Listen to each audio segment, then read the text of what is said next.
प्रधानमंत्री ने कहा, देशवासियों की ईज ऑफ लिविंग की होनी चाहिए सर्वोच्च प्राथमिकता।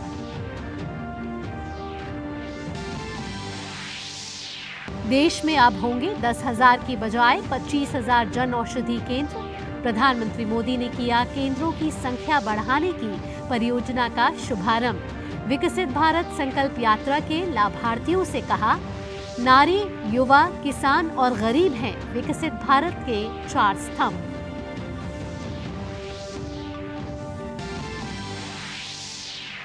पीएम मोदी ने किया महिला किसान ड्रोन केंद्र का शुभारंभ। कहा, कृषि क्षेत्र में ड्रोन तकनीक से महिला सशक्तिकरण को मिलेगी नई धार।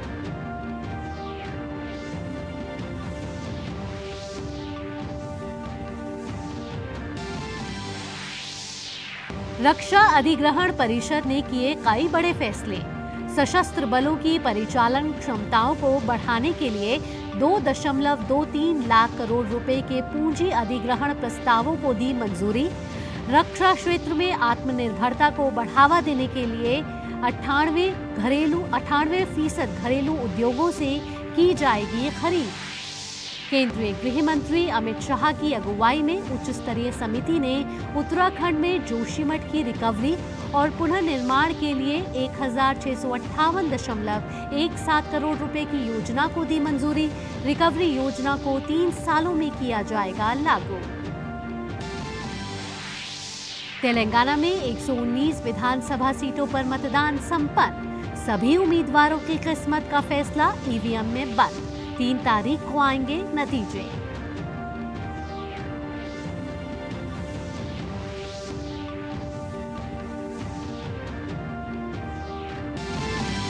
और कल दुबई में COP28 सम्मेलन में जलवायु परिवर्तन से जुड़े विषय पर प्रधानमंत्री देंगे संबोधन। यूएई द्वारा ट्रांसफॉर्मिंग क्लाइमेट फाइनेंस के उच्च स्तरीय कार्यक्रम में भी हिस्सा लेंगे प्रधानमंत्री मोदी।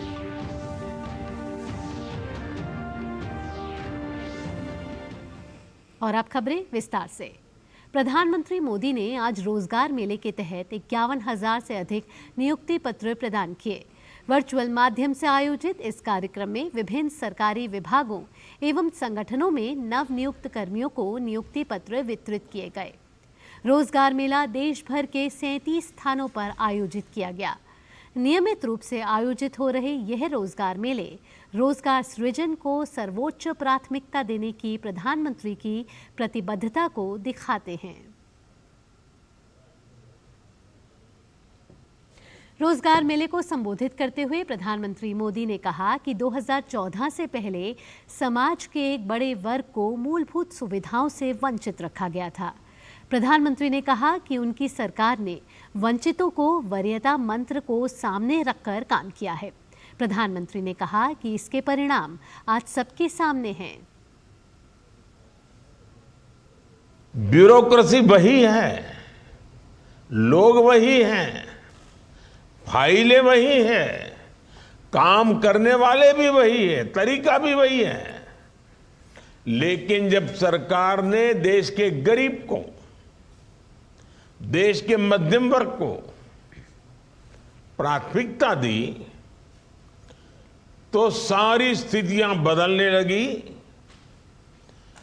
बहुत तेज गति से एक के बाद एक कार्यशैली भी बदलने लगी, कार्य पद्धति बदलने लगी, जिम्मेवारियां तय होने लगी और जन सामान्य की भलाई के पॉजिटिव रिजल्ट सामने आने लगे।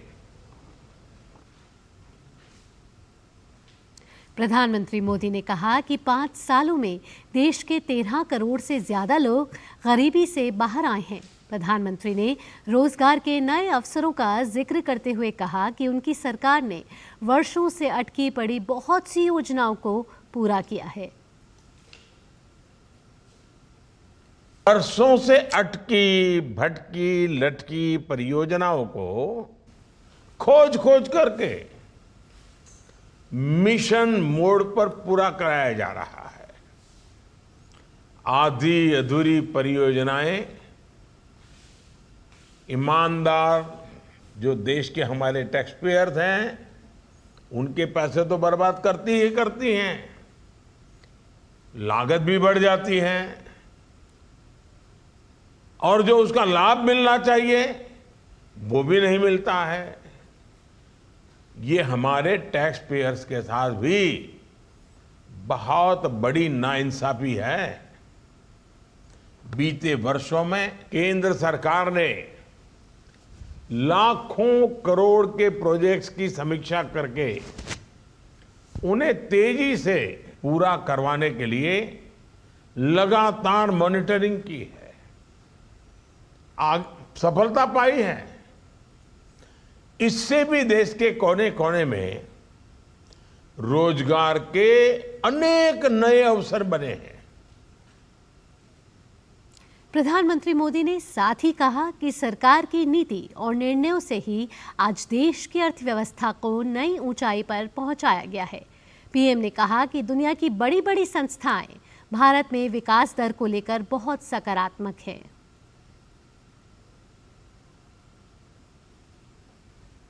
निवेश रेटिंग के एक ग्लोबल लीडर ने भारत के तेज विकास पर अपनी मोहर लगाई है। उनका अनुमान है कि रोजगार के बढ़ते अवसर, वर्किंग एज पॉपुलेशन, इसकी बड़ी संख्या और लेबर प्रोडक्टिविटी में बढ़ोतरी की वजह से भारत में विकास तेज गति से जारी रहेगा।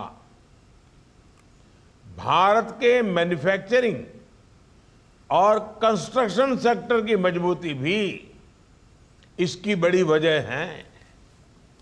ये सारे तथ्य इस बात के प्रमाण है कि आने वाले समय में भी भारत में रोजगार और स्वरोजगार की असीम संभावनाएं इसी तरह बनती रहेगी। प्रधानमंत्री नरेंद्र मोदी ने आज वर्चुअल माध्यम से ड्रोन दीदी योजना का शुभारंभ किया। इसे महिला नेतृत्व में विकास की दिशा में महत्वपूर्ण कदम माना जा रहा है। यह पहल महिला स्वयं सहायता समूह को ड्रोन प्रदान करेंगी ताकि वे इस तकनीक का उपयोग आजीविका सहायता के लिए कर सकें। इसके तहत अगले 3 सालों में 15,000 ड्रोन उपलब्ध कराए जाएंगे। यह पहल कृषि में प्रौद्योगिकी के उपयोग को प्रोत्साहित करेगी। प्रधानमंत्री नरेंद्र मोदी ने एम्स देवघर में देश के 10,000 जन औषधि केंद्र का शुभारंभ किया। देशवासियों को बेहतर स्वास्थ्य सेवाएं उपलब्ध कराने पर भी प्रधानमंत्री मोदी का विशेष ध्यान रहा है। देश भर में फैले जन औषधि केंद्रों को इस दिशा में शानदार प्रयास माना जाता है। सस्ती दवाएं उपलब्ध कराने की यह पहल आम लोगों के लिए बहुत काम आ रही है। प्रधानमंत्री ने जन औषधि केंद्रों की संख्या 10,000 से बढ़ाकर 25,000 करने के कार्यक्रम को भी शुरुआत की है। प्रधानमंत्री मोदी ने इस अवसर पर अपने संबोधन में कहा कि सरकार देश के हर गरीब का जीवन बेहतर बनाने के लिए प्रतिबद्ध है। प्रधानमंत्री मोदी ने कहा कि युवा, महिला, किसान और गरीब के उत्थान से ही भारत विकसित बनेगा। इस देश का कोई भी गरीब, चाहे वो जन्म से कुछ भी हो, मुझे उसका जीवन स्तर सुधारना है, उसे गरीबी से बाहर निकालना है। इस देश का कोई भी हुआ, चाहे भी उसकी जाति कुछ भी हो, मुझे उसके लिए रोजगार के, स्वरोजगार के नए अवसर देने हैं। इस देश की कोई भी महिला, चाहे उसकी जाति कोई भी हो, कुछ भी हो, मुझे उसे सशक्त करना है। उसके जीवन से मुश्किलें कम करनी है। उसके सपने जो दबे पड़े हैं ना, उन सपनों को पंख देनी है, संकल्प से भरना है और सिद्धि तक उसके साथ रह करके मैं उसके सपने पूरे करना चाहता हूं। इस देश का कोई भी किसान, चाहे उसकी जाति कुछ भी हो, मुझे उसकी आय बढ़ानी है, मुझे उसका सामर्थ्य बढ़ाना है, मुझे उसकी खेती को आधुनिक बनानी है। प्रधानमंत्री मोदी ने ड्रोन दीदी योजना को लेकर ग्रामीण बहनों में देखे जा रहे जबरदस्त उत्साह को सराहा। पीएम मोदी ने कहा कि ड्रोन दीदी योजना का शुभारंभ उनके लिए ड्रोन दीदी को नमन करने का कार्यक्रम है, इसलिए उन्होंने इस कार्यक्रम नमो ड्रोन दीदी का नाम दिया। मेरे लिए तो ये ड्रोन दीदी को नमन का कार्यक्रम है और इसलिए मैं तो इस कार्यक्रम का नाम देता हूं नमो ड्रोन दीदी, नमो ड्रोन दीदी, नमो ड्रोन दीदी। ये हमारी नमो ड्रोन दीदी जो है ये आज लॉन्च हो रही है, ये नमो ड्रोन दीदी, ताकि हर गांव ड्रोन दीदी को नमस्ते करता रहे, हर गांव ड्रोन दीदी को नमन करता रहे, ऐसा वातावरण मुझे बनाना है। इसलिए मैंने योजना का नाम भी मेरे से कुछ लोगों ने सुझाया है, नमो ड्रोन दीदी। अगर गांव जैसे कहेगा नमो ड्रोन दीदी, तब तो हमारी हर दीदी का मान सम्मान बढ़ जाएगा। केंद्रीय स्वास्थ्य मंत्री डॉक्टर मनसुख मांडविया ने झारखंड के देवघर एम्स में आयोजित कार्यक्रम में कहा कि जन औषधि केंद्र के खुलने से समाज के मध्यम और गरीब तबके के लोग लाभान्वित होंगे और उन्हें बेहद सस्ते दाम पर जरूरी दवाएं मिल पाएंगी। प्रधानमंत्री मोदी ने गरीब और मध्यम तबके को ध्यान में रखकर जन जन तक सस्ते दाम पर औषधि पहुंचाने के लिए जो संकल्प लिया था, आज जन औषधि केंद्र के 10,000वां सेंटर उसका प्रत्यक्ष उदाहरण है। कि देश के गरीबों के हित में, देश के मध्यम वर्ग के लोगों के हित में सभी को सस्ती दवाएं मिले और बिना दवाई मिलने से किसी के घर पे मृत्यु की नौबत नहीं आनी चाहिए। इस बात को चरितार्थ करते हुए आज 10,000वां जन औषधि केंद्र का प्रारंभ देवघर एम्स में हो रहा है। प्रधानमंत्री आज COP28 सम्मेलन शिरकत होने के लिए दुबई रवाना होंगे। प्रधानमंत्री की 2 दिवसीय यात्रा को लेकर विदेश मंत्रालय ने कहा है कि प्रधानमंत्री कल 1 दिसंबर को शिखर सम्मेलन के कार्यक्रमों में भाग लेंगे। वे विश्व जलवायु कार्रवाई शिखर सम्मेलन के उद्घाटन सत्र में अपना संबोधन देंगे। इसके अलावा उच्च स्तरीय अतिरिक्त कार्यक्रमों में शामिल भी होंगे।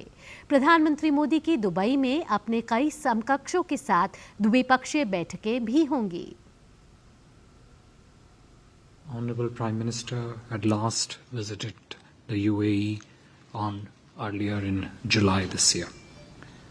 In terms of Prime Minister's participation at the COP28, Honorable Prime Minister will deliver his address at the opening session of the World Climate Action Summit.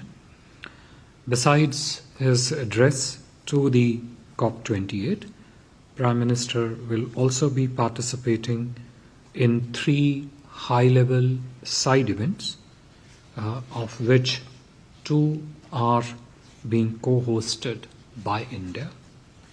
The first high-level event, which is being co-hosted by India and the UAE, is the launch of Green Credits Initiative. The Green Credits Initiative is based on the Green Credit Program, which was notified by the Ministry of Environment in October this year, and basically envisions the issue of green credits for plantations on waste and degraded lands and the river catchment areas in order to restore their vitality.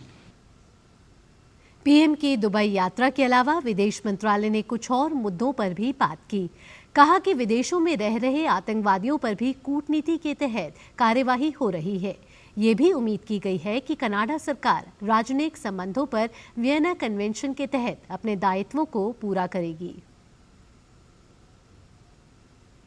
Canada is concerned, we have said that they have consistently given space to anti-India extremists and violence, and that is actually the heart of the issue.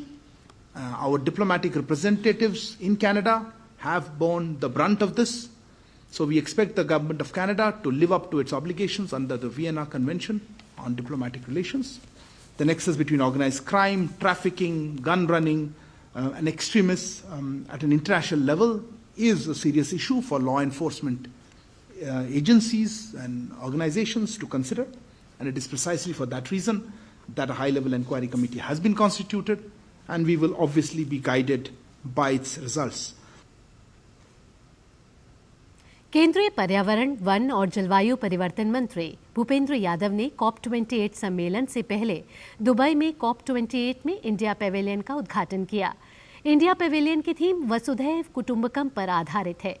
इस मौके पर केंद्रीय मंत्री भूपेंद्र यादव ने Pavilion का दौरा किया। इस मौके पर उन्होंने कहा कि भारतीय पेविलियन पर्यावरण अनुकूल नीतियों के प्रति भारत की प्रतिबद्धता को दर्शाता है। भारत ने सशस्त्र बलों की समग्र लड़ाकू क्षमता को बढ़ावा देने के लिए आज कई बड़े फैसले लिए हैं। रक्षा मंत्री राजनाथ सिंह की अध्यक्षता में हुई रक्षा अधिग्रहण परिषद DAC की अहम बैठक के दौरान 2.23 लाख करोड़ रुपए के कई प्रस्तावों को प्रारंभिक मंजूरी दे दी गई है, जिसके तहत रक्षा क्षेत्र में आत्मनिर्भरता को बढ़ावा देने के लिए 98% खरीद घरेलू उद्योगों से की जाएगी। आधिकारिक सूत्रों के मुताबिक DAC ने भारतीय वायुसेना के लिए 97 तेजस हल्के लड़ाकू विमानों के अतिरिक्त बैच की खरीद को मंजूरी दे दी है। इसके अलावा लगभग 156 प्रचंड हल्के लड़ाकू हेलीकॉप्टरों की खरीद को भी मंजूरी मिल गई है। रक्षा अधिग्रहण परिषद ने भारतीय वायुसेना के 84 सुखोई 30 लड़ाकू विमान उन्नयन कार्यक्रम को मंजूरी दे दी है। केंद्रीय गृह एवं सहकारिता मंत्री अमित शाह की अध्यक्षता में एक उच्च स्तरीय समिति ने जोशीमठ के लिए 1658.17 करोड़ रुपए की रिकवरी और पुनः निर्माण योजना को मंजूरी दी है। इस योजना के तहत राष्ट्रीय आपदा प्रतिक्रिया कोष NDRF की रिकवरी और रिकंस्ट्रक्शन विंडो के तहत 1079.96 करोड़ रुपए की केंद्रीय सहायता प्रदान की जाएगी। राज्य सरकार राहत के लिए राज्य आपदा प्रतिक्रिया कोष SDRF से 126.41 करोड़ रुपए और राज्य के बजट से 451.80 करोड़ रुपए प्रदान करेगी, जिसमें पुनर्वास के लिए 91.82 करोड़ रुपए, भूमि अधिग्रहण लागत भी शामिल है। उत्तराखंड का जोशीमठ भूस्खलन और जमीन धंसने से प्रभावित हुआ है और केंद्र सरकार ने राज्य सरकार को सभी आवश्यक तकनीकी और लॉजिस्टिक सहायता प्रदान की है। प्रधानमंत्री नरेंद्र मोदी के नेतृत्व और NDMA के मार्गदर्शन में सभी तकनीकी एजेंसियों ने त्वरित कार्रवाई पर जोशीमठ के लिए रिकवरी योजना तैयार करने में राज्य सरकार की मदद की है। जोशीमठ के लिए रिकवरी योजना को 3 सालों में लागू किया जाएगा। इसके बाद जोशीमठ पारिस्थितिक स्थिरता का एक उत्कृष्ट उदाहरण बनकर उभरेगा। भारतीय रेल यात्री सुरक्षा से लेकर वन्य जीवों की सुरक्षा को लेकर भी प्रतिबद्ध है। ट्रेन से टकराकर पिछले कई सालों में हाथियों की मौत हुई है, जिस पर अंकुश लगाने के लिए अब IDS सिस्टम की शुरुआत की गई है। आंकड़ों पर नजर डालें तो 2012 से 2022 के बीच तकरीबन 200 हाथियों की जान ट्रेन से टकराने से हुई है, जिनमें सबसे ज्यादा पश्चिम बंगाल में 55 और असम में 30 हाथियों ने रेल से टकराकर अपनी जान गंवाई है। इन घटनाओं पर रोक लगाने के लिए नॉर्थ ईस्ट फ्रंटियर रेलवे ने कई महत्वपूर्ण कदम उठाए हैं, जिसमें वन विभाग के साथ समन्वय, ट्रैक की पेट्रोलिंग, हाथियों के गुजरने के लिए रेलवे क्रॉसिंग शामिल है। इसी क्रम में अब भारतीय रेल ने उत्तर और पूर्व भारत में आर्टिफिशियल इंटेलिजेंस को बढ़ावा देते हुए फाइबर टेक्नोलॉजी पर आधारित IDS यानी इंट्रूजन डिटेक्शन सिस्टम को पायलट प्रोजेक्ट के तौर पर लमडिंग में शुरू किया है। इस सिस्टम के तहत ट्रैक पर हाथी होने की सूचना स्टेशन पर कंट्रोल रूम पर चली जाती है, जिसके बाद ट्रेन के ड्राइवर को सूचित किया जाता है। I am very happy to share that NF Railway has done a very important innovative technology development which is basically optical fiber based acoustic sensing technology, and on our network we have named this as IDS, that is Intrusion Detection System. And this has been commissioned as a pilot on Lumding division over a section of 60 to 70 kilometers, and system is working very fine.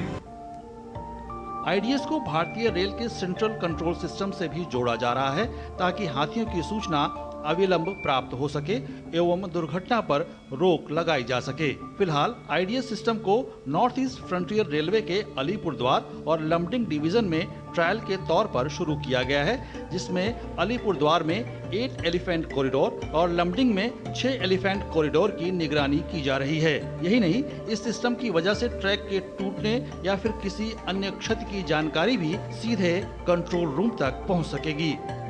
Abhishek Singh की report, DD news.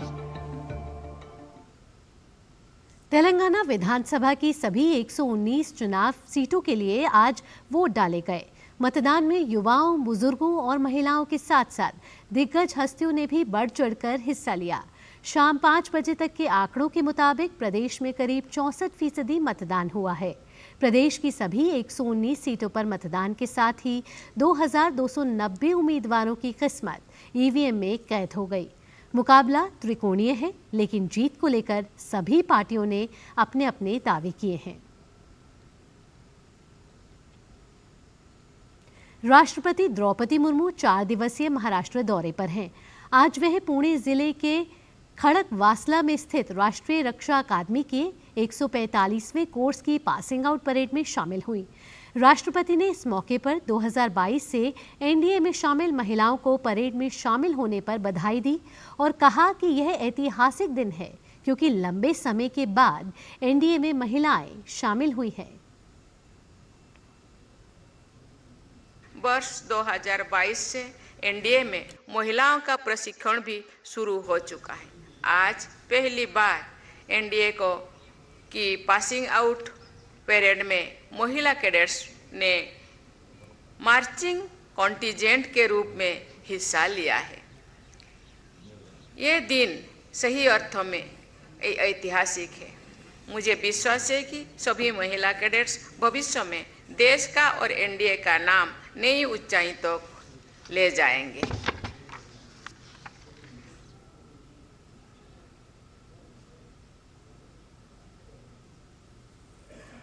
रक्षा मंत्री राजनाथ सिंह ने आज नई दिल्ली में तटरक्षक कमांडरों के 40वें सम्मेलन का उद्घाटन किया। इस दौरान भारतीय तटरक्षक के महानिदेशक द्वारा रक्षा मंत्री को विभिन्न विकास परियोजनाओं, सामरिक तैयारियों और भविष्य की विस्तार योजनाओं की जानकारी दी गई। रक्षा मंत्री ने भारत की तटीय सुरक्षा और समुद्री क्षमता को मजबूत करने के लिए भारतीय तटरक्षक से पूरी प्रतिबद्धता और दक्षता के साथ काम करने का आह्वान किया।